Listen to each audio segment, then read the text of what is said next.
Tout d'abord, il existe beaucoup de musulmans dans le monde qui sont profondément engagés dans une perspective de libération du monde et de l'humanité.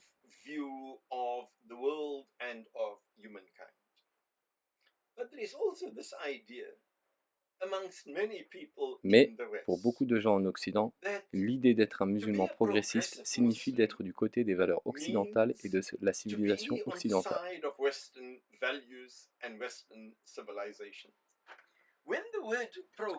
Quand le mot progressiste est utilisé dans le discours de gauche, cela signifie contester le pouvoir, contester l'État, contester l'hégémonie, contester l'idée de hiérarchie. Quand il s'agit de musulmans, le mot progressiste est utilisé dans le sens comment être compatible avec les valeurs dominantes de la société. Donc j'évite souvent d'utiliser le mot progressiste dans le contexte occidental, quand il s'agit d'islam. Dans un contexte politique, je suis heureux de m'approprier le mot progressiste. Dans un contexte religieux, je l'évite. Parce que dans un contexte religieux, il sous-entend un musulman vide de sa substance, un islam qui n'aurait rien à dire au monde, à part « je vais m'adapter, je vais m'adapter ».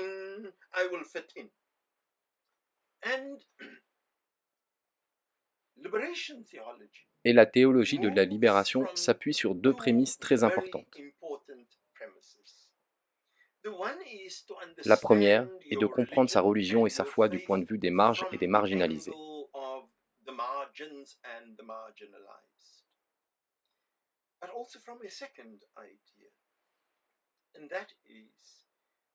La deuxième est l'idée que pas un seul prophète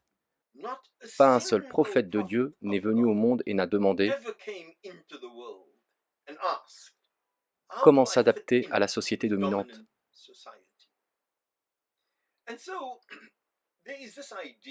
Il y a donc l'idée que les musulmans sont des perturbateurs. Je suis désolé, je partage l'idée que les musulmans sont des perturbateurs. Tout au long de l'histoire de l'humanité, chaque prophète a perturbé l'ordre établi.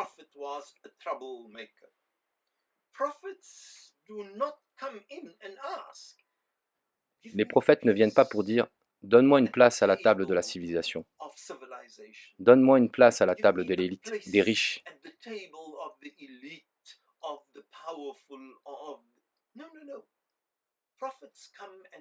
Les prophètes viennent et renversent la table, comme l'a littéralement fait Jésus-Christ selon la Bible. C'est la première chose que je veux dire, et je sais que cela fait peur.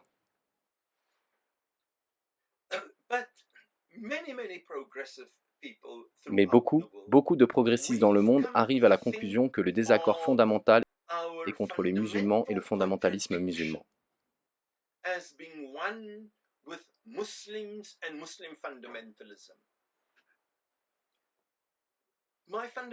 Mon désaccord fondamental n'est pas contre les musulmans et le fondamentalisme musulman. Mon désaccord fondamental est contre le pouvoir, l'hégémonie, les invasions, les occupations et l'exploitation.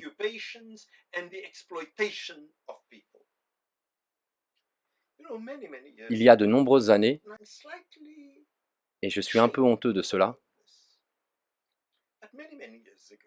mais il y a de nombreuses années, j'étais un collégien et nous faisions partie du mouvement de la conscience noire. Je ne chante pas très bien, mais je vais le faire devant la caméra. Nous tournions autour de nos écoles et nos stades en chantant Arson, rape and bloody murder. Arson, rape and bloody murder. Arson, rape and bloody murder. When the Black Revolution comes. C'est horrible, c'est raciste, c'est misogyne, c'est inhumain.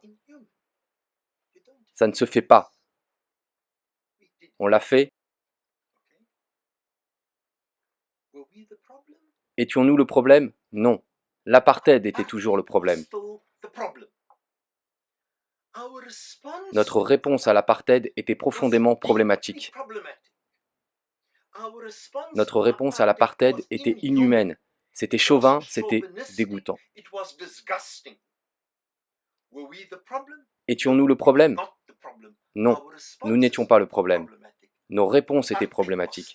L'apartheid était toujours le problème. Ainsi, le radicalisme musulman, les problèmes des ghettos en France, les problèmes au Moyen-Orient, les problèmes des centaines, des milliers de personnes qui se rendent dans les champs de bataille de Syrie et d'Irak,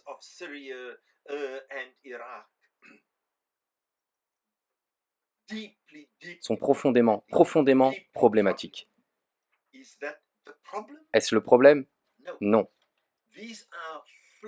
Il y a le problème et les mauvaises réactions au problème.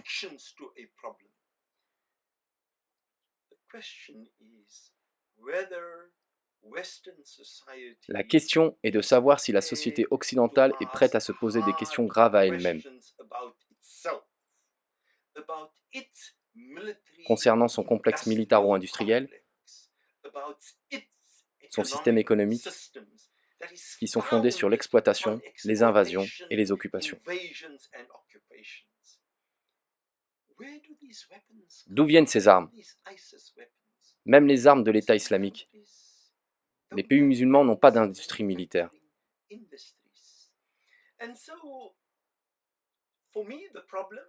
Donc le problème pour moi, et pour beaucoup de gens en Europe, ils le savent, même s'ils ne veulent pas le reconnaître, et qu'ils veulent leur gâteau et le manger.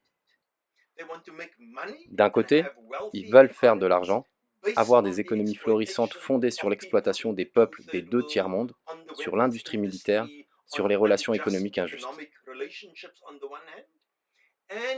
Et, de l'autre, ils veulent aussi la paix dans leur propre société. Vous ne pouvez pas avoir le gâteau et le manger. Ces gens, de l'État islamique, sont vos poules qui rentrent au bercail. Ceci dit, j'ai évidemment un problème fondamental avec les réponses problématiques à l'hégémonie et au pouvoir, qui est si profondément ancré dans la conscience occidentale.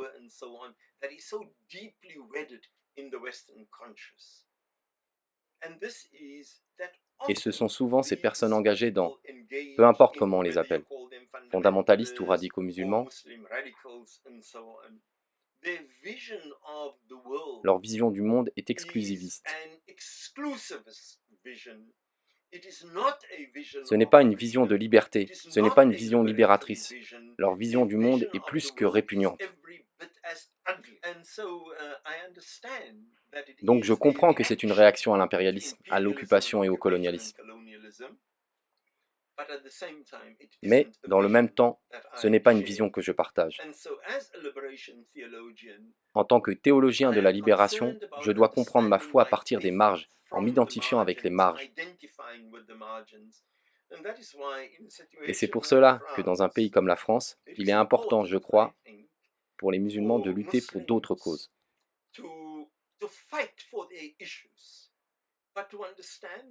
Et de comprendre que leur cause est une cause connectée à la société plus large, qu'ils ne sont pas les seuls à être exploités, que la civilisation occidentale, les puissances occidentales ne mènent pas une guerre contre l'islam. Elles mènent une guerre contre les musulmans parce que les musulmans sont en train de leur résister. Mais la guerre est plus largement contre les pauvres, contre les marginalisés.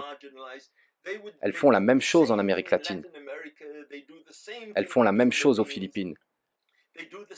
Elles font la même chose dans chaque partie du monde qu'elles veulent contrôler. Donc les musulmans doivent apprendre à faire cause commune avec les autres et ne pas se convaincre qu'ils sont les seules victimes. S'enfermer dans le statut de victime est une chose terrible. Nous avons vu ce que cet enfermement victimaire a fait aux Juifs.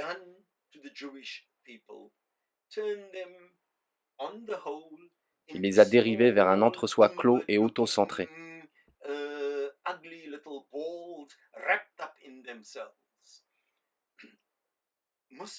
Les musulmans risquent de faire la même chose. Or, la religion prophétique est quelque chose qui dit la vérité au pouvoir.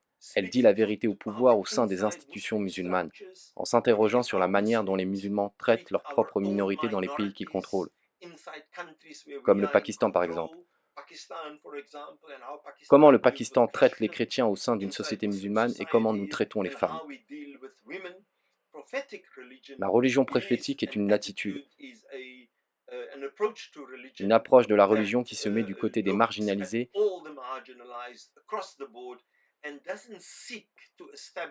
et ne cherche pas à imposer un système religieux contre un autre de la même manière que ce qui est fait au nom de la civilisation occidentale.